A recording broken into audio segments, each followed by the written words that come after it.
नमस्कार, मैं रिया आप सभी का स्वागत करती हूं सिटी न्यूज मुजफ्फरपुर में।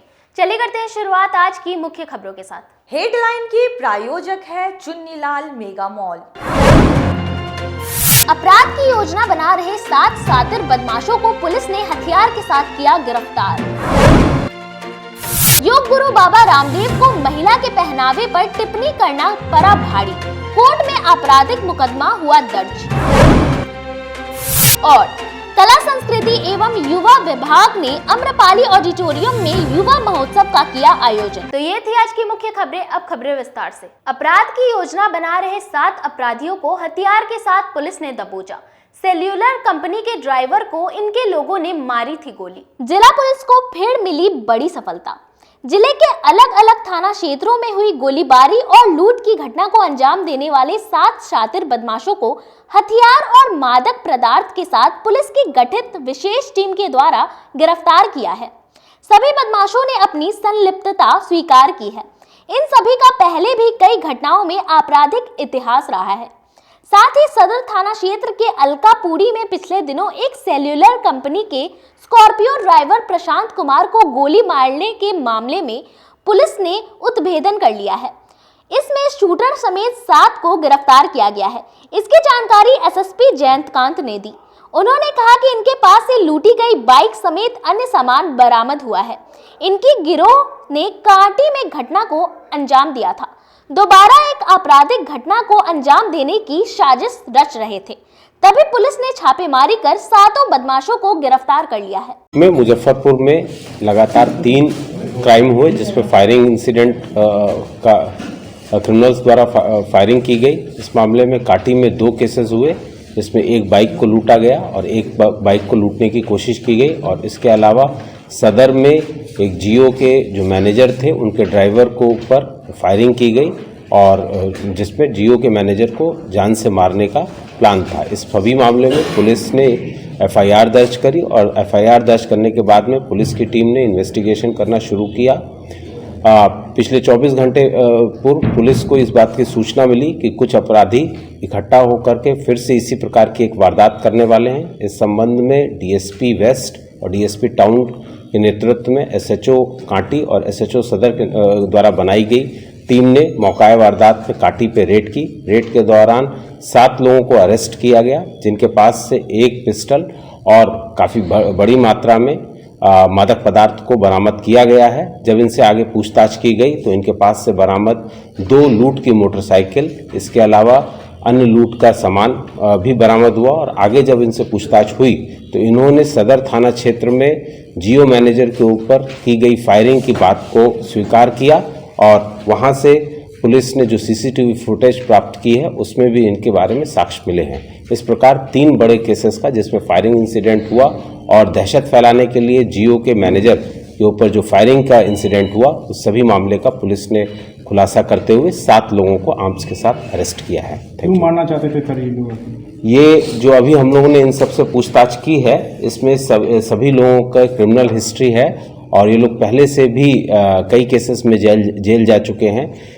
बेसिकली जियो के जो मैनेजर थे उनको मारने के लिए, क्योंकि इनके अपना टावर के में और जो पैसे का कुछ विवाद था जिसमें टावर के जो जियो टावर है उसकी मेंटेनेंस के लिए और इसके अलावा दूसरे कामों के मेंटेनेंस के लिए जो आपस में डिस्प्यूट होता है उसी के सिलसिले में ये लोग जियो मैनेजर के ऊपर फायरिंग करके उनको दहशत में डालना चाहते थे। जिसमें जियो कंपनी से जुड़े हुए कुछ कॉन्ट्रैक्टर लोग भी हैं जिन लोगों का नाम हम लोगों ने इस मामले में पता किया है और उनके उसमें से 2 लोगों को अरेस्ट भी किया गया है और आगे की छापेमारी चल रही है। Thank you. काटी वाले घटना में सर क्या इन लोगों ने बताया? काटी में जस्ट इन लोगों ने एक पर्सन था जो कि रात में जा रहा था जिससे बाइक की लूट की गई थी और इसके अलावा इसी तरीके से एक और पर्सन जा रहा था जिसके ऊपर फायरिंग की गई थी। दोनों ही मामलों में पुलिस ने एफआईआर दर्ज की थी और उसमें भी सामान की रिकवरी कर ली गई है। महिलाओं के पहनावे पर की गई अभद्र टिप्पणी मामले में योग गुरु बाबा रामदेव की बढ़ी मुश्किलें। बाबा के खिलाफ मुजफ्फरपुर कोर्ट में दर्ज हुआ आपराधिक मुकदमा। योग गुरु बाबा रामदेव की महिलाओं के पहनावे पर की गई टिप्पणी अब तुल पकड़ती नजर आ रही है। देश भर में बाबा रामदेव की टिप्पणी का विरोध होने लगा है। एक तरफ जहां महिला आयोग की प्रमुख स्वाति मालीवाल ने बाबा रामदेव को देश से माफी मांगने की सलाह दी है, तो वहीं दूसरी तरफ सोमवार को मुख्य न्यायिक दंडाधिकारी के न्यायालय में जदयू नेता राजू नैयर ने बाबा रामदेव के खिलाफ आपराधिक मुकदमा दर्ज कराया है। मुख्य न्यायिक दंडाधिकारी के न्यायालय में दफा 354A, 354D, 120B, 420 समेत कई धाराओं में मुकदमा दर्ज कराया गया है। मुद्दई जदयू नेता एम राजू नैयर ने बताया कि 27 नवंबर को बाबा रामदेव ने पुणे के योग शिविर में विभिन्न चैनलों के माध्यम से कहा था कि महिलाएं साड़ी और सलवार में भी अच्छी लगती हैं और मेरी तरह कुछ ना भी पहने तो भी अच्छी लगती हैं। भारतीय संस्कृति और भारतीय महिलाओं पर की गई इस तरह की अभद्र टिप्पणी महिलाओं की अपमान करती है। परिवादी ने बताया कि इस भाषण को सुनकर काफी आहत हुए हैं और उन्होंने कोर्ट में मुकदमा दर्ज कराया है।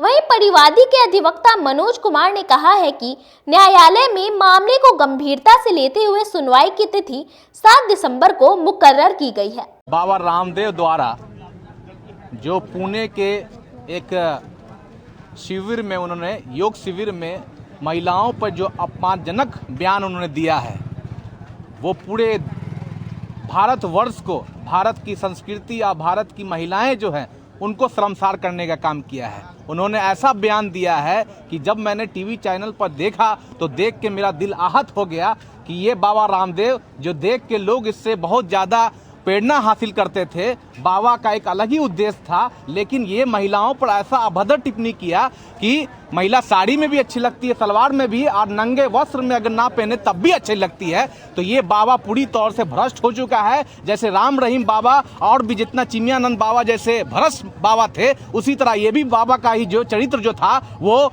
सामने आ गया है। ये बोल के, ये बयान दे के, इससे पूरी दुनिया शर्मसार हो रही है कि महिलाओं को जो सबसे ज्यादा भारतवर्ष में जो सम्मान किया जाता था, पूजा जाता था, ऐसे बाबा द्वारा जो ये अपमानजनक बयान दिया गया है कि महिला अगर नंगापन में भी अच्छी लगेगी, तो ऐसे बाबा को हमने मुजफ्फरपुर कोर्ट में केस करके ये परिवार दायर किया है कि यहाँ से सम्मन जाए। ऐसे बाबा को पूरी तौर से इनका पतंजलि वगैरह जो भी है सबको अविलंब भारत सरकार बंद करे और बीजेपी सरकार इस पर पूरी तौर से एक्शन ले। इसलिए हमने मुजफ्फरपुर में आज एक परिवार दायर किया है कि अगर जल्द से जल्द ऐसे बाबा, पखंडी बाबा पर अगर फांसी की सजा होनी चाहिए, ऐसे लोगों को इस धरती पर रहने का। मुजफ्फरपुर में न्यायालय में एक परिवार दायर किए हैं।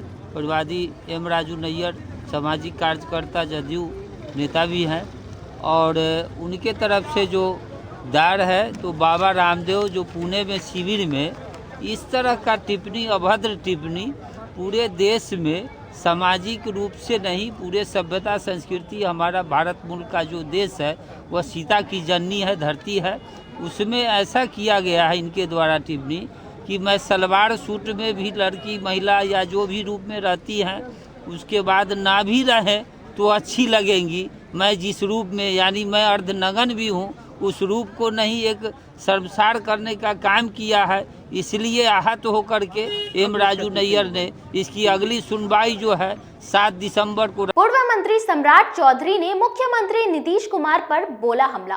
कहा नीतीश कुमार अति पिछड़ा विरोधी हैं। अति पिछड़ा समाज एक साथ गोलबंद होकर कुढ़न्नी में भाजपा को कड़े वोट। बिहार सरकार के पूर्व मंत्री सम्राट चौधरी ने सोमवार को मिठनपुरा स्थित निजी होटल के सभागार में आयोजित प्रेस वार्ता को संबोधित करते हुए भाजपा प्रत्याशी केदार प्रसाद के पक्ष में अति पिछड़ा समुदाय को गोलबंद होकर मतदान का आह्वान किया और कहा कि मुख्यमंत्री नीतीश कुमार अति पिछड़ा समाज के साथ धोखाधड़ी कर रहे हैं। कुढ़न्नी विधानसभा क्षेत्र में उपचुनाव को लेकर प्रचार करने पहुंचे सम्राट चौधरी ने कहा कि अति पिछड़ा समुदाय को लेकर मुख्यमंत्री ने आयोग का गठन किया लेकिन जमीनी स्तर पर उस पर कोई अमल नहीं हुआ। मुजफ्फरपुर नगर निकाय चुनाव में आरक्षण को लेकर उन्होंने स्पष्ट किया कि सर्वोच्च न्यायालय के आदेश के आलोक में अभी भी सरकार जमीनी स्तर पर काम नहीं कर रही है। अपने पदाधिकारियों के माध्यम से सरकार रिपोर्ट तैयार करने में जुटी है। संभव है उसके आधार पर चुनाव भी करा ले, लेकिन सही मायने में निर्देश के मुताबिक अति पिछड़ा समुदाय के आर्थिक, सामाजिक, शैक्षणिक और राजनीतिक हालत का सर्वेक्षण आवश्यक है, ताकि पता चल सके कि आरक्षण का लाभ योग्यता के आधार पर किस समाज को कितना मिला है। उन्होंने कहा कि पिछले 27 सालों से नीतीश कुमार के पक्ष में आंख मूंद कर मतदान करने वाले लव कुश समाज की आंखें भी अब खुल गई हैं। वह झांसा में रहने की जगह अब प्रभु श्री राम के पाले में आना चाहते हैं ताकि समाज का कल्याण हो सके। चाहिए कि एक अति पिछड़ा जो उम्मीदवार थे, हम लोगों ने तो जो पिछले बार केदार गुप्ता जी कुछ वोटों से हार गए थे, पिछड़ गए थे, और वो अति पिछड़े समाज से हैं। हम तो कहेंगे पूरे अति पिछड़े समाज को कि आप गोलबंद होकर नीतीश कुमार का जवाब दीजिए। और नीतीश कुमार जी अति पिछड़े को कितना धोखा दे रहे हैं ये समझिए। नीतीश कुमार जी का आयोग का गठन किया और आयोग के गठन करने के बाद भी अभी तक मुजफ्फरपुर नगर निगम में इलेक्शन का मॉडल कोड ऑफ कंडक्ट लगा हुआ है, आचार संहिता लगा हुआ है, स्थगित हो गया। अरे तो कौन मजाक कर रहे हो? इसका मतलब आप रिपोर्ट अपने मन से तैयार कर रहे हैं, क्योंकि वो जो जितने कमेटी के लोग हैं वो तो पार्टी के पदाधिकारी, उनको बता दिया गया है। अब ये लोग अपने मन से रिपोर्ट तैयार कर रहे हैं और कमेटी से कोई रिपोर्ट सिर्फ रिकमेंडेशन कर देंगे और चुनाव की घोषणा करना चाहते हैं। लेकिन आपको जान लीजिए कि आर्थिक, सामाजिक और शैक्षणिक योग्यता के साथ साथ राजनीतिक कार्यों को भी उसमें पूरी तरह चिन्हित करना है कि मुजफ्फरपुर में किनको सबसे अधिक आरक्षण मिला।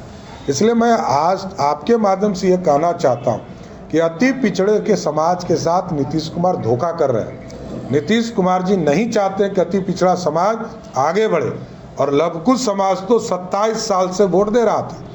अब लवकुश समाज भी समझ गया कि जो प्रभु श्री राम की पूजा करेगा, प्रभु श्री राम के सिद्धांतों की बात करेगा, प्रभु श्री राम को आगे बढ़ाने की बात करेगा, उसी के साथ लवकुश समाज भी जाने का काम करेगा। कला संस्कृति एवं युवा विभाग ने युवा महोत्सव का किया आयोजन। युवाओं ने नृत्य, पेंटिंग, निबंध आदि के माध्यम से दिखाई प्रतिभा। कला संस्कृति एवं युवा विभाग की ओर से सोमवार को आम्रपाली ऑडिटोरियम में जिला स्तरीय युवा महोत्सव का आयोजन किया गया। कार्यक्रम का शुभारंभ मुख्य अतिथि उप विकास आयुक्त आशुतोष द्विवेदी ने दीप प्रज्वलन कर किया। युवा महोत्सव में पेंटिंग, कविता लेखन, मोबाइल फोटोग्राफी, भाषण, युवा संवाद, समूह लोक नृत्य और पारंपरिक नृत्य प्रतियोगिता का आयोजन हुआ। इस बार के युवा उत्सव का थीम राष्ट्रीय एकता एवं एकात्मता रखा गया। श्यामा खेलू है बहिना इजोरिया में, गाना गाओ है बहिना इजोरिया में। कथी के रे श्यामा कथी के चकेवा, सोने के श्यामा चांदी के चकेवा जैसे लोक परिधान में समूह लोक गायन और नृत्य की कलाकारों ने प्रस्तुति दी तो सभी रोमांचित हो उठे। इस प्रस्तुति ने ऐसा समा बांधा कि सभी दर्शक झूम उठे, अपने आप को रोक नहीं सके। इसके बाद सिया चलली अवधवा की ओर होरिया खेले राम लला की प्रस्तुति से पूरा माहौल होलियाना हो गया। उप विकास आयुक्त आशुतोष द्विवेदी ने कहा कि निरंतर अभ्यास से किसी भी क्षेत्र में सफलता पाई जा सकती है। कुल 15 विधानों में कलाकारों ने अपनी कला का प्रदर्शन किया। कार्यक्रम में अव्वल आने वाले प्रतिभागियों और निर्णायक मंडल के सदस्यों को सम्मानित भी किया गया। जो जिला स्तरीय युवा महोत्सव है उसका आयोजन किया जा रहा है, जिसमें पूरे जिले के युवा बहुत ही जोश और उत्साह के साथ भाग ले रहे हैं। इसमें लगभग 15 के आसपास 15 जो एक्टिविटीज़ हैं उनमें अलग अलग स्थानों पर इसी परिसर में एक्टिविटीज़ कराई जा रही हैं, जिसमें काफ़ी संख्या में युवा पार्टिसिपेट कर रहे हैं। मेरी सब लोग को बहुत बहुत शुभकामनाएं हैं जो लोग पार्टिसिपेट कर रहे हैं कि अपनी क्रिएटिव साइड को और अपनी प्रतिभा को निखारने का और उसको समाज के सामने रखने के बहुत अच्छा अवसर है। तो मैं सभी प्रतिभागियों को बहुत बहुत शुभकामनाएं देता हूँ। सबको बहुत। सड़क पर कब्जा कर अतिक्रमणकारियों पर नगर निगम का चला बुलडोजर। पानी टंकी चौक से मिठनपुरा चौक तक हटाया गया अतिक्रमण। शहर में यातायात को सुचारू कराने एवं सड़क चौड़ीकरण को लेकर नगर निगम की तरफ से सोमवार को अतिक्रमण हटाओ अभियान चलाया गया। इसके तहत पानी टंकी चौक से लेकर मिठनपुरा चौक तक दोनों तरफ के सड़क को खाली कराया गया। इस दौरान नगर निगम के कर्मियों को विरोध का सामना भी करना पड़ा, लेकिन पूरी मुस्तैदी से नगर निगम के कर्मियों ने अतिक्रमण जगहों को खाली कराया। कुछ लोगों को नगर निगम की तरफ से नोटिस भी जारी किया गया है, नगर निगम के टैक्स दरोगा नूर आलम ने बताया कि नगर आयुक्त के निर्देशानुसार लगातार अतिक्रमण हटाओ अभियान चलाया जा रहा है। अतिक्रमण को लेकर जो भी चिन्हित जगह है वहां से अतिक्रमण हटाया जा रहा है, जो लगातार अभियान चल रही है। पिछले दिनों हरिसभा चौक से लेकर अपना बाजार चौक तक अतिक्रमण हटाया गया था। ये अभियान नगर आयुक्त नवीन कुमार सर के आदेशानुसार चल रहा है। यातायात जो बाधित रहता है, आम जनता को तकलीफ नहीं हो आवागमन में, इसीलिए ये हम सब लोग यातायात को मतलब ट्रैफिक जाम मुक्त कराना चाहते हैं। इससे फ़ायदा भी हो रहा है, लेकिन बहुत से लोग अभी भी इस बात को नहीं मान रहे हैं। वैसे लोगों पर कार्रवाई की जा रही है और स्मार्ट सिटी के मद्देनज़र यह अभियान अभी चलता रहेगा जब तक कि चिन्हित स्थल से लोग अपना अतिक्रमित स्थल को हटा न लें। अभी पानी टंकी चौक से लेकर अभी हम लोग बेला इंडस्ट्रियल एरिया की तरफ बढ़ रहे हैं। बिहार विधानसभा के प्रथम अध्यक्ष रामदयालु सिंह की पुण्यतिथि पर संसदीय व्यवस्था में विधानसभा अध्यक्ष की भूमिका विषय पर हुई गोष्ठी। रामदयालु सिंह स्मारक भवन समिति के द्वारा सोमवार को मोती झील स्थित रामदयालु सिंह स्मृति सभागार में बिहार के प्रथम विधानसभा अध्यक्ष रामदयालु बाबू की 79वीं पुण्यतिथि के अवसर पर स्मृति समारोह का आयोजन किया गया। समारोह में मुख्य अतिथि के तौर पर पूर्व विधानसभा अध्यक्ष विजय कुमार सिन्हा और पूर्व मंत्री सुरेश कुमार शर्मा सहित अन्य कार्यकर्ताओं ने रामदयालु सिंह की तस्वीर पर माल्यार्पण करते हुए श्रद्धांजलि अर्पित की। हवाई समारोह को संबोधित करते हुए पूर्व विधानसभा अध्यक्ष विजय सिन्हा ने कहा कि रामदयालु बाबू त्याग, ईमानदारी और सच्ची मित्रता के आदर्श मिसाल थे। स्वतंत्र पूर्व बिहार में बनने वाली सरकार में अपनी जगह अपने साथी डॉक्टर श्री कृष्ण सिंह के नाम को प्रधानमंत्री पद के लिए पहल और प्रस्तावित कर सच्ची मित्रता और त्याग का अनुकरणीय उदाहरण उन्होंने प्रस्तुत किया। यही नहीं, अपने मित्र महंत दर्शन दास को स्त्रियों के सशक्तिकरण के लिए उच्च शिक्षा नियमित शिक्षण संस्थान खोलने को प्रेरित भी किया। वहीं पूर्व मंत्री सुरेश कुमार शर्मा ने कहा कि रामदयालु बाबू समाज हित में कई कार्य किए हैं। उनकी अगली जयंती के अवसर पर उनकी प्रतिमा की स्थापना की जाएगी। हम लोग पुष्पांजलि अर्पित किए और बिहार के प्रथम विधानसभा अध्यक्ष के नाते इनको नमन करने का, पूर्व अध्यक्ष के नाते। और हमने जब विधानसभा अध्यक्ष था उस समय ही घोषणा किए थे कि सभी पूर्व अध्यक्षों की उनके गृह जिला में मूर्ति स्थापित हो। और आज यहाँ इस स्मृति भवन के अध्यक्ष के नाते पूर्व मंत्री माननीय सुरेश शर्मा जी ने भी इस वचन को दोहराए हैं और निश्चित तौर पर अपने जो विरासत बिहार की है, जिसको पूरा देश जाने, आने वाला हमारा पीढ़ी जाने, गर्व महसूस करे, जो विकारों से मुक्त होकर, जातीय विकारों से मुक्त होकर, धर्म के विकारों से मुक्त होकर, क्षेत्र भाषा के विकारों से मुक्त होकर पूरे बिहार और राष्ट्र के लिए एक आदर्श प्रस्तुत किए हैं। ऐसे लोगों को अपने नए पीढ़ी तक अवगत कराने और उनको उनके संदर्भ में जानने के लिए इस तरह के कार्यक्रम आवश्यक है। और मैं धन्यवाद देता हूं जो आज इस तरह के कार्यक्रम में जिन लोगों ने रखा। रामदयालु बाबू के माध्यम से इतनी बड़ी त्याग स्वतंत्रता सेनानी जो अपनी इसी सभागार में अगले जो स्मृति दिवस के दिन लगा करके उसके पहले लगा दिया जाएगा और विजय कुमार सिन्हा जी ही आकर के उसका अनावरण करेंगे। संकल्प क्या लिया आज उनके जयंती पर? क्या संकल्प है आज? उनका जो आदर्श था वो दूसरे के लिए जीते थे। उन्होंने प्रधानमंत्री, उन्होंने मुख्यमंत्री नहीं बनाया, श्री बाबू को कहा कि उनको बनाइए। ये आदर्श उनका है, इसको जीवन में हम लोगों को लाना चाहिए। एक महिला ने थाने में आवेदन देकर पति के साथ रहने के लिए मदद मांगी है। पति महिला को अपने साथ नहीं रखता है। पति के साथ रहने के लिए पत्नी ने महिला थाने में आवेदन देकर मदद की गुहार लगाई है। सोमवार को शुक्ला रोड निवासी मीनू आलम ने थाने में आवेदन देकर बताया कि 2 सालों से वह अपने ससुराल में रहकर जिंदगी गुजर बसर कर रही है। लेकिन उनका पति सद्दाम अपने साथ रखने से इनकार करता है। जब पति पर दबाव बनाया जाता है तो वो तलाक देने की धमकी देते हैं। महिला ने बताया कि उसका पति एक फिजियोथेरेपिस्ट है जो दिल्ली में रहता है। वर्ष 2020 में मुस्लिम रीति रिवाज के साथ महिला की शादी शुक्ला रोड निवासी सद्दाम हुसैन से हुई थी। इसके बाद से ही लगातार महिला ससुराल ही रह रही है और पति दिल्ली में रहता है। जब साथ रहने के लिए दबाव बनाया जाता है तो वह रखने से इनकार करता है।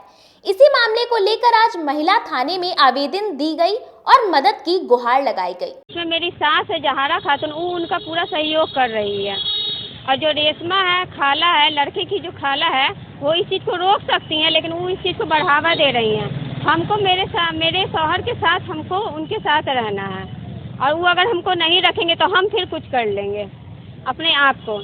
उनके साथ हमको यहाँ हम आए हैं मदद के लिए कि ये लोग मेरा मदद करें, हमको वहाँ रखवाए। वो रीज़न नहीं बता रहे कि रीज़न क्या है, हमको रखना क्यों नहीं चाहते हैं, ये सब रीज़न वो कुछ नहीं बता रहे। बस यही सब बात बोलने आया, आप लोग मेरा मदद कीजिए। उनसे भी हम मदद का ही दिल्ली में रहते हैं, फिजियोथेरेपिस्ट हैं। क्या बोलते हैं फोन पर, क्या कहते हैं? फोन पे कहते हैं कि तलाक देंगे, अब हमको छुटकारा चाहिए, अब तुमको रखेंगे नहीं हम। और 2 साल से हम अपने ससुराल में ही थे और मेरे सास ससुर भी हमको रखने के लिए तैयार नहीं है। वो कहते हैं बेटा नहीं रखेगा, हम भी नहीं रखेंगे। ये जो है शादी कब हुई है? जनवरी में हुआ था 2020 में। 2020 में शादी हुई। अच्छा, क्या दान दहेज भी दिया गया था? हाँ, दान दहेज पूरा दिया गया था, जो भी मांग था वो सब पूरा किया गया था। क्या चाहती हैं आप? हम उनके साथ रहना चाहते, अपने शौहर के साथ हम दिल्ली रहना चाहते, जहाँ भी वो रहे हमको लेकर रखे। क्या नाम है शौहर का? सद्दाम हुसैन। कहाँ करो? शुक्ला रोड में है, भैरव मंदिर है ना, उन्हीं के सामने। मुजफ्फरपुर का? मुजफ्फरपुर के हैं। सास ससुर मेरे यहाँ रहते हैं, शौहर मेरा दिल्ली रहता है, फिजियोथेरेपिस्ट है। यहाँ समय हो चला एक छोटे से ब्रेक का। बने रहिए हमारे साथ, देखते रहिए city news Muzaffarpur.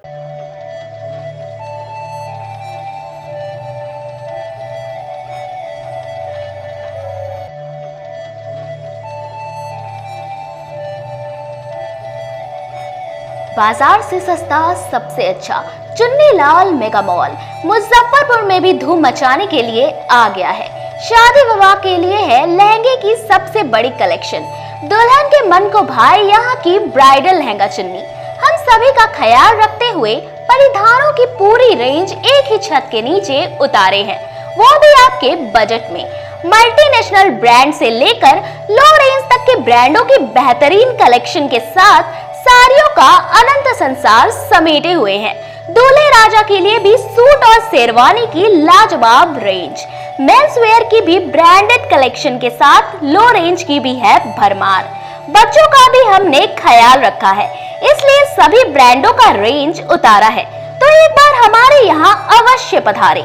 Chunnilal mega mall, Saraiyaganj tower के समीप, अखाड़ा घाट रोड, मुजफ्फरपुर।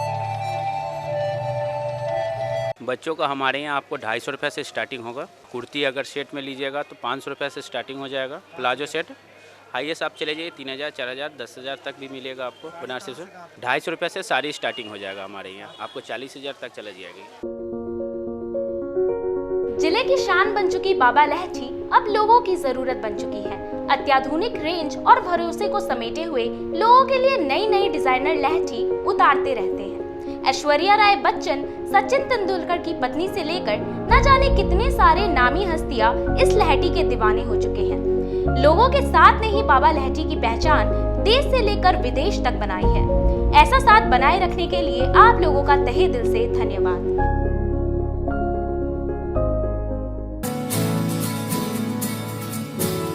कहते हैं कि मंजिल उन्हीं को मिलती है जिनके सपनों में जान होती है। पंखों से कुछ नहीं होता, हौसलों से उड़ान होती है। तो अगर आप में भी है जज्बा कुछ कर दिखाने का, अगर आपके अंदर भी है एक जीनियस, अगर आप भी छूना चाहते हैं आसमान की ऊंचाइयों को, क्रैक करना चाहते हैं IIT JEE, AIIMS, NEET, NTSC, KVPY या फिर ओलंपियाड, तो आपके हौसलों को उड़ान देने के लिए है जीनियस क्लासेस। जी हाँ, सही सुना आपने, genius classes for IIT JEE, AIIMS, NEET, NTSC, KVPY, olympiad for 8th, 9th, 10th, 11th, 12th and target. अपने बेहतरीन सक्सेस रिकॉर्ड के साथ सफलता की नई ऊंचाइयां गढ़ रहा है जीनियस क्लासेस। तो my dear students, 8th, 9th, 10th, 11th, 12th and target के लिए नए बैचेस शुरू होने वाले हैं जीनियस क्लासेस में, जहां है separate hostel for boys and girls. जल्दी से पता नोट करें। Genius classes, study centre, Pankaj market, Saraiyaganj, Muzaffarpur. अधिक जानकारी के लिए कॉल करें 7635091378 या फिर 7635091387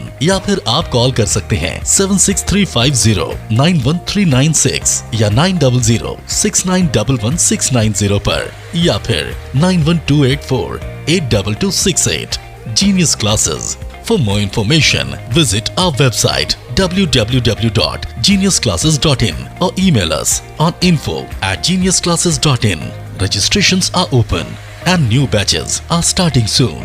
Rush to Genius Classes, Study Center, Pankaj Market, Saraiyaganj, Muzaffarpur. अपने सपनों के आशिया को दे एक नई पहचान माँ भवानी डेकोर प्राइवेट लिमिटेड के साथ, जो है ऑथराइज्ड डिस्ट्रीब्यूटर ऑफ कजारिया।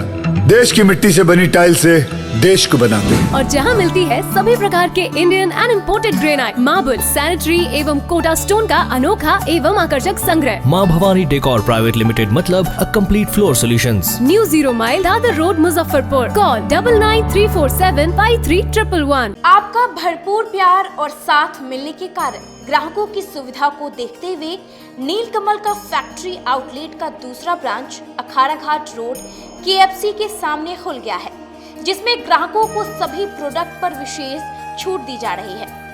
वहीं नीलकमल का पहला branch Mithanpura Narayanpur road Vaishali management के सामने है, जो कि लगातार ग्राहकों की सेवा करता आ रहा है। उत्तर बिहार का पहला एक्सक्लूसिव शोरूम है, जहां ऑफिस फर्नीचर और होम फर्नीचर की सभी रेंज उपलब्ध है, तो एक बार सेवा करने का मौका जरूर दें। पहला ब्रांच मिठनपुरा नारायणपुर रोड और दूसरा ब्रांच अखाड़ा घाट रोड। हमारा मोबाइल नंबर है 9334900888 और 7004320580। नीलकमल का एक्सक्लूसिव शोरूम जो पहले से मिठनपुरा नारायणपुर रोड में अपोजिट वैशाली रूरल मैनेजमेंट में चला आ रहा है, वहाँ पे हमें आप लोगों का बहुत सारा प्यार मिला और इसीलिए हम लोगों ने अपना दूसरा ब्रांच सार्थक सेल्स एंड मार्केटिंग के जॉइंट वेंचर से अखाड़ा घाट रोड में KFC के सामने कृष्णा टॉकीज के बगल में सुविधा कॉम्प्लेक्स में हम लोगों ने खोला है, जो कि कंपनी का फैक्ट्री आउटलेट है, जहां नीलकमल के विस्तृत रेंज आपको 40% तक के डिस्काउंट पे मिलेंगे और मैट्रेस का भी एक विस्तृत रेंज है। और आप लोगों से निवेदन है कि एक बार आप पधारें। और इस दुकान की जो सबसे अच्छी विशेषता है कि उधार चालू है, तो HDFC और बजाज के माध्यम से आपको फिनांस की भी सुविधा है। आप अपने घरों को फिर से बहुत अच्छे से सजा सकते हैं। ब्रेक के बाद आप सभी का एक बार फिर से स्वागत है। चलिए रुक करते हैं अन्य खबरों की ओर। महागठबंधन के प्रत्याशी को उपचुनाव जिताने के लिए मैदान में कूदी भाकपा माले। विधायक दल के नेता समेत पार्टी के सभी विधायक गांव-गांव घूमकर मांगेंगे वोट। कुढ़नी विधानसभा उपचुनाव में अब भाकपा माले भी कूद पड़ी है। विधानसभा क्षेत्र में घूम कर भाकपा माले के नेता महागठबंधन के प्रत्याशी मनोज कुशवाहा के पक्ष में वोट मांगेंगे। इसकी जानकारी सोमवार को हरिसभा चौक स्थित कार्यालय में प्रेस को संबोधित करते हुए केंद्रीय कमेटी सदस्य मीना तिवारी ने दी है। उन्होंने बताया कि माले पार्टी ने निर्णय लिया है कि उपचुनाव में महागठबंधन प्रत्याशी के पक्ष में क्षेत्र में जाकर जनता से वोट मांगेंगे। इस दौरान विधायक दल के नेता महबूब आलम, भोजपुर के विधायक सुदामा प्रसाद, डुमराव के विधायक अजीत कुशवाहा सहित पार्टी के राष्ट्रीय नेता गांव-गांव घूमकर जनता से वोट मांगेंगे। वहीं उन्होंने बताया कि 1 दिसंबर से 3 दिसंबर तक केंद्रीय कमेटी की बैठक रखी गई है। इसमें माले के महासचिव दीपांकर भट्टाचार्य समेत सभी पोतिल ब्यूरो सदस्य, सभी राज्यों के महासचिव एवं माले विधायक शामिल होंगे। और इसमें भाकपा माले पूरी ताकत से गठबंधन के उम्मीदवार के पक्ष में चुनाव प्रचार में है। हमारी पार्टी के कई विधायक कुढ़नी आ रहे हैं, जो महागठबंधन के उम्मीदवार हैं, जदयू के जो उम्मीदवार हैं उनके पक्ष में कैंपेन करेंगे। कल से हमारे जो तरारी के विधायक हैं सुदामा प्रसाद, वो 29 तारीख से लेकर के 30 तारीख तक रहेंगे। 30 से विधायक दल के जो हमारे नेता हैं महबूब आलम, वो आकर कुरहनी में कैंप करेंगे। और फिर डुमरांव से जो हमारे विधायक हैं अजीत कुशवाहा, उनका भी आने का कार्यक्रम है। वो 1 तारीख को आएंगे और वो चुनाव तक रहेंगे। वीरेंद्र गुप्ता जो हमारी पार्टी के सिकटा से विधायक हैं, वो भी इस चुनाव में महागठबंधन के उम्मीदवार के पक्ष में आ रहे हैं। और हमारी पूरी जिला कमेटी इस चुनाव में महागठबंधन के उम्मीदवार के पक्ष में काम कर रही है। कुरहनी में जो हमारी पार्टी की इकाई है, हमारे सभी साथी, सभी कार्यकर्ता इस काम में लगे हुए हैं। वहाँ गरीबों के बीच लगातार हम लोग कैंपेन कर रहे हैं, क्योंकि आज ये ज़रूरत है कि भाजपा को हराया जाए। भाजपा इस देश के लिए तबाही का दूसरा नाम है।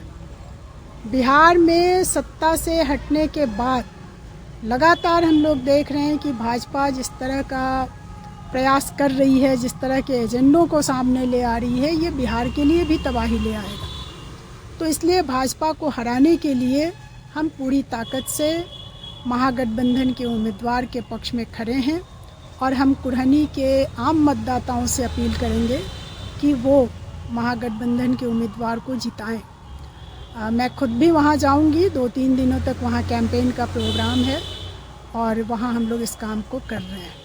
बहलकाना पोखर पर बसे लोगों ने नगर निगम के खाली कराने वाले नोटिस का किया विरोध। मुशहरी प्रखंड कार्यालय का घेराव कर बसने के लिए मांगी जमीन। जल जीवन हरियाली योजना के अंतर्गत पुराने पोखर और तालाबों को अतिक्रमण मुक्त कराकर सौंदर्यीकरण कराने को लेकर सोमवार को बहलखाना पोखर से अतिक्रमण हटाने से संबंधित नोटिस को लेकर सैकड़ों की संख्या में बसे लोगों ने मुशहरी प्रखंड कार्यालय में जाकर नोटिस का विरोध किया। स्थानीयों का कहना है कि सरकार पहले अतिक्रमणकारियों को बसाए, फिर बाद में पोखर का सौंदर्यीकरण करे। इस तरह से हटाने से सैकड़ों परिवार बेघर हो जाएंगे। मामला ये है कि पुरानी गुदरी बहलखाना पोखर जो वार्ड 39 के अंतर्गत आता है, और ये पोखर का नाम मतलब कि माननीय मुख्यमंत्री जी का जो अभियान चल रहा है जल जीवन हरियाली, इसी में उसका नाम आ गया है। और इस पर सरकार का आदेश भी है कि जब पोखर हो, पोखर है, नहर जो भी अगर है, अगर वहाँ पे लोग पहले से बसे हुए हैं तो पहले उनको बसा कर और तब पोखर की साफ सफाई होना है। पर अभी वैसा हो नहीं रहा है। मतलब कि जो भी पोखर किनारे लोग बसे हुए हैं, वर्षों से बसे हुए, 70-80 साल से बसे हुए हैं, तो उन लोग को बिना व्यवस्था किए मतलब कि उसको हटाया जा रहा है, जो कि बहुत दुखद है। अभी हम लोग यहाँ पे नोटिस आया है मतलब कि बहलखाना पोखर लोगों को कि जो भी अभी तक अतिक्रमण क्यों नहीं खाली किया गया है। तो अतिक्रमण खाली कैसे हो जाएगा? ये लोग इतने वर्षों से रह रहे हैं भैया, और सरकार जब खुद कह रही है कि पहले बसाया जाएगा तो हटाया जाएगा। तो हम लोग सरकार से यह मांग करते हैं कि जल जीवन हरियाली जो योजना है, हम लोग का ये है कि हम लोग को कह रहा है कि आप लोग यहाँ से जमीन खाली करिए, नगर निगम का जमीन है, ये आप लोग जाइए यहाँ से। तो हम लोग कहाँ जाएंगे? 70-80 साल से हम लोग यहाँ पर रह रहे हैं। हम लोग का कोई चौका बर्तन कर रहा है, कोई नगर निगम में झाड़ू लगा रहा है, कोई चौका बर्तन, कोई चाय की दुकान है, कोई पान पुड़िया का दुकान है, वैसे रोज का रोजी रोटी चल रहा है। तो हम लोग के बोल रहा है कि हटिए आप लोग। तो ठीक है, हम लोग हट जाएंगे। तो जाएंगे कहाँ बाल बच्चा को लेकर? हम लोग गरीब आदमी है, मजदूर है। पहले हम लोग को व्यवस्था कर दीजिए, उसके बाद आप लोग कहिए कि हाँ आप लोग हट जाइए, तो हम लोग खुशी हट जाएंगे। हम लोग का यही अति है। कब गया नोटिस आप लोगों के पास? हम लोग का 13 तारीख को दिया गया है हम लोग को नोटिस। अभी कहाँ है हमें? पुरानी बरखाना रोड से मैं बोले देखा देगी। आज मुसहरी ब्लॉक में बुलाहट था, हम लोग गए मुसहरी ब्लॉक में सीओ के पास। सीओ बोला कि 28 दिन के मोहलत दे रहे हैं, 28 दिन के अंदर में आप लोग को खाली करना है। तो हम लोग खाली। कौन सा पोखर ये है? पुरानी गुदी बरखाना रोड का पोखर। अच्छा। तो हम लोग 4 पुश्तानी बीत गया, 70-80 वर्ष से हम लोग को पुश्तानी रह रहा है। आज हम लोग कहाँ जाएंगे? हटा दें तो कहाँ जाएंगे? छोटा बच्चा को लेकर के चाय की दुकान छोटा मोटा लोग चलाते हैं, रोजी रोटी करके खाते हैं और बच्चा लोग को पोसते हैं। कहाँ जाएंगे? इतना बड़ा जो नेता लोग जो है, तो हम लोग के लिए क्या किया? वोट देने के लिए आएगा तो हाथ जोड़ेगा, दीदी है, चाची है, मौसी है, फुआ है। आज जानने के समय में कोई साथ देने के लिए कोई नहीं आ रहा है नेता लोग। अब वोट लेने के लिए आइएगा, कोई नेता को वोट नहीं देंगे। या पार्षद हो, चाहे मेयर हो, चाहे कोई भी हो, किसी को भी वोट नहीं देंगे जब तक ले हम लोग का साथ नहीं नेता लोग देगा। हम लोग को समस्या को हल नहीं करेगा। हम लोग को जहाँ पर है वहीं पर स्थायी रहने दीजिए। उसके बाद हम लोग वोट देंगे, पार्षद हो या नेता हो या मुख्यमंत्री हो। आज क्या बात हुआ? कलेक्ट्रेट के सुधा डेयरी पार्लर में 8 फीट लंबा सांप निकलने से मची अफरा तफरी। वहां मौजूद लोगों ने सांप को पकड़ने का किया प्रयास। समरनालय परिसर स्थित सुधा डेयरी के पार्लर में सोमवार की दोपहर को 8 फीट लंबे विषैले सांप के निकलने से घंटों अफरा तफरी मची रही। विषैले सांप को पकड़ने के लिए स्थानीय ने काफी प्रयास किया। वहीं सांप को देखने के लिए लोगों की भारी भीड़ मौके पर जुट गई। घंटों हड़कंप मची रही। काफी मशक्कत के बाद स्थानीय दुकानदार के सहयोग से सांप को पकड़ने का प्रयास किया। साथ ही वन विभाग को भी सूचना दी गई, लेकिन सांप जंगल की ओर चला गया। गनीमत रही कि सांप ने किसी को भी नुकसान नहीं पहुंचाया। वहीं स्थानीयों ने बताया कि दोपहर 1 बजे के आसपास समरनालय परिसर में एक सांप घूमता दिखाई दिया, तो जब उसे पकड़ने की कोशिश की गई तो परिसर स्थित सुधा डेयरी के पार्लर की छत पर चढ़ गया। सांप को देखकर घंटों अफरा तफरी मची रही। नहीं डरते हैं, भगवान है तो डरना ना सांप से लोग भयभीत है। लोग कभी देखे उठे नहीं है, इसलिए लोग भयभीत है। और सांप से लोग आना जाना रास्ता जैसे जाम है। और सुधा दूध के ऊपर जैसे बैठा हुआ है। कितना देर से बैठा हुआ लोग? आधा घंटा हो गया। किस प्रजाति का सांप लग रहा है? गहुमन और धामीन दोनों मिक्स हो रहे। धामीन है तो दोनों एक ही रहता है ना। निकला हुआ है, वही जैसी चीजें हंगामा हुआ है तो हम भी आए हैं, देखे हैं जो हाँ बहुत बड़ा सांप है। लगभग कितना फीट का होगा? लगभग 1 मीटर का है। कितना ना बेसी है? 1 मीटर से ज्यादा ही का है। 1 मीटर नहीं, बेसी है। कम किस प्रजाति का है? जाति तो अधसर लग रहा है, जो देखने से गेहूमन और धामीन का दोनों का आती है। गेहूमन धामीन का समझे ना, वही है इसका तो। हाँ तो डर तो है ही। इस चीज को तो देख करके कोई भी आदमी भयभीत होगा। जैसे कि बारबेक्यू रेस्टोरेंट ने नए साल पर ग्राहकों के लिए ऑफर निकाली है। सिर्फ खाने की राशि की अदायगी पर बर्थडे एंगेजमेंट में बैंक्वेट हॉल का इस्तेमाल कर सकते हैं। बारबेक्यू रेस्टोरेंट ने अपने ग्राहकों के लिए खास ऑफर निकाली है। ग्राहकों के पसंद को ख्याल में रखते हुए मिठनपुरा स्थित द बारबेक्यू में 31 दिसंबर तक ग्राहकों के लिए सिर्फ खाने के साथ ही बैंक्वेट हॉल फ्री कर दिया गया है। इसमें 2 तरह के खाने के साथ रेट भी तय कर दी गई है। वेज प्लेट एवं नॉन वेज प्लेट खाने के ही दाम में देने होंगे। ग्राहक इस रेस्टोरेंट में जन्मदिन, एंगेजमेंट समेत सभी कामों के लिए बुक कर सकते हैं। वेज रेट 699 रुपये और नॉन वेज रेट 799 प्लेट रखी गई है। वहीं इसमें एक साथ 150 व्यक्तियों के बैठने की व्यवस्था की गई है। बहुत अच्छी एक्सपीरियंस रही, बहुत टेस्टी फूड्स है, बिल्कुल जबरदस्त। बहुत अच्छा, बहुत अच्छा। बहुत ही बेहतरीन टेस्ट है। और सबसे अच्छी बात है कि सर्विंग का जो स्टाइल है इनका, वो मुजफ्फरपुर में मुझे लग रहा है कि यूनिक है। और जो इस तरह से इन्होंने इंट्रोड्यूस किया है जो तरीका, वो बहुत काबिल तारीफ है। मैं तो बहुत सेटिस्फाई हूँ। सर मुजफ्फरपुर में यह फर्स्ट टाइम, बॉम्बे और पटना के बाद में यह फर्स्ट आउटलेट है द बारबेक्यू।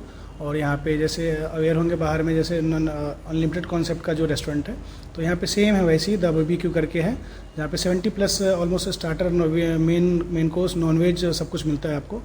और लाइव ग्रिल ऑन टेबल सब होता है। अभी इनॉग्रल ऑफर चल रहा है टिल 31 दिसंबर तक, जिसमें आपको वेज का 699 है और नॉनवेज का 799 है। और भी क्या कुछ खास है? क्या स्पेस है यहाँ पे? स्पेस आपको प्राइवेट बैठने के लिए, फैमिली के लिए अलग एक स्पेस है। 2-3 स्पेस है, कैटेगराइज किया गया है रेस्टोरेंट को। एक इसमें बैंक्वेट स्पेस है, जिसका डेकोरेशन के लिए और किसी भी चीज़ के लिए आपको कोई चार्ज नहीं। जो नॉर्मल प्लेट का जो चार्ज है वो चार्ज करते हैं। बाकी अलग फैमिली सेक्शन भी है, प्राइवेट सेक्शन भी है। पार्टी के लिए सर आप 100 से 150 तक का पार्टी का स्पेस है। हाँ जी, बर्थडे, एंगेजमेंट सब कुछ करने के लिए आप यहाँ पे आ सकते हैं बिल्कुल। और उसका कोई चार्ज नहीं, जो जस्ट नॉर्मल फूड का जो चार्ज है वही रहे। कहाँ पे है ये बारबेक्यू? आपको मिठनपुरा चौक पे है बिल्कुल, और आदित्य विजन के पास में नियरेस्ट लैंडमार्क जो है आदित्य विजन है। ऐसा कॉन्सेप्ट लाने का क्या रीज़न है? रीज़न है कि मुजफ्फरपुर में इससे पहले मतलब द बारबेक्यू करके कोई ऐसा रेस्टोरेंट नहीं था और काफ़ी सारे लोगों का यहाँ पे डिमांड था कि सर इस तरह का कॉन्सेप्ट का ओपन किया जाए। इसके आधुनिक मशीनों से लैस और प्रशिक्षण प्राप्त ट्रेनर के साथ चंद्रलोक चौक पर Golu fitness club gym centre का हुआ उद्घाटन। अत्याधुनिक सामानों से लैस Golu gold fitness club gym centre का सोमवार को चंद्रलोक चौक पर उद्घाटन हुआ। जिम की शुरुआत पूजा अर्चना कर की गई। इसका उद्घाटन पूर्व विधायक मुन्ना शुक्ला ने फीता काट कर किया। जिम संचालक ने बताया कि शहर के लोगों की सुविधा को ध्यान में रखते हुए आधुनिक सामानों से लैस जिम सेंटर खोला गया है। इस दौड़ भाग वाली जिंदगी में जिम का महत्व बढ़ गया है। ग्राहकों को असुविधा नहीं हो इसके लिए ट्रेनर के साथ साथ आधुनिक मशीन लगाई गई है। जैसे आप फिटनेस लाइन में आना चाहते हो तो आपको सबसे पहले तो मोटिवेट होना बहुत जरूरी है और मोटिवेट के साथ आपको डिसिप्लिन बहुत ज़्यादा जरूरी है और डिसिप्लिन के साथ साथ आपको सेक्रीफाइस बहुत चीज़ करना पड़ता है। जैसे डाइट को लेकर लोग एक्सरसाइज करते हैं, प्रॉपर डाइट नहीं लेते हैं। लोग को लगता है कि अगर हम डाइट नहीं लेंगे तो हमारी बॉडी बन जाएगी। ऐसा कुछ भी नहीं है। जब तक आप एक्सरसाइज कर रहे हो और डिसिप्लिन के साथ नहीं हो तो आपकी बॉडी कभी ग्रो नहीं करेगा। तो इसमें खान के लिए क्या मतलब है? बॉडी जैसे लोग को लगता है कि हम एक्सरसाइज करने के बाद खान पीन का तो बहुत ज़्यादा ध्यान रखना पड़ता है। जैसे तेल छोड़ना पड़ता है, आपको मसाले छोड़ने पड़ते हैं, शॉर्ट भी कम करने पड़ते हैं। तो इसमें बहुत सारा ध्यान रखना पड़ता है अपने बॉडी बनाने के लिए। जी ऐसे ये जिम जो ओपनिंग हुआ है उसके बारे में आप क्या कहें? मैंने अभी जैसे इंटर किया जिम के अंदर तो मुझे बहुत अच्छा लगा देखकर कि बहुत अच्छा बड़े लेवल पे जिम खुला है और जिम का जो ओनर भैया बहुत अच्छे लेवल पे जिम खुले हैं मुजफ्फरपुर में। तो पब्लिक अच्छे मुझे लग रहा है कि मैं गोलू गोल्ड का ऑनर हूँ। मेरा जिम चंद्रलोक चौक पे मैं आज 22/11/2022 को मैंने ओपनिंग किया हूँ। जिस जिम का नाम डाला हूँ गोलू गोल्ड फिटनेस क्लब, जिसका ओपनर वाइफ बबलू गुज्जर है जो कि पंजाब के रहने वाले हैं और डॉक्टर मुन्ना शुक्ला भी आ रहे हैं मेरे जिम को उद्घाटन करने के लिए। पब्लिक मोमेंट के देखने के बावजूद ये लग रहा है मेरे को कि बहुत मेरे को खुद को उत्साहित है कि मेरे लोग बहुत आकर पहुंचाकर, जैसे कि मेरे मस्जिद भैया भी आए हुए हैं जिम को एक बाउंसर के थ्रू ही आए हैं। बट ये कहने का मतलब है कि और भी मैं चाहता हूं कि इस जिम को मैं आगे से आगे बढ़ाकर ये कर सकता हूं और आप लोग की कोऑपरेट रहा तो मैं दूसरा मुजफ्फरपुर में भी एक और सेटअप बहुत जल्द कोशिश करूंगा कि डाल सकूं। यही गोलू गोल्ड फिटनेस क्लब का जिम का सीबीएसई पैटर्न पर आधारित English medium Balaji international school का सिकंदरपुर अनुपम कॉम्प्लेक्स में हुआ शुभारंभ।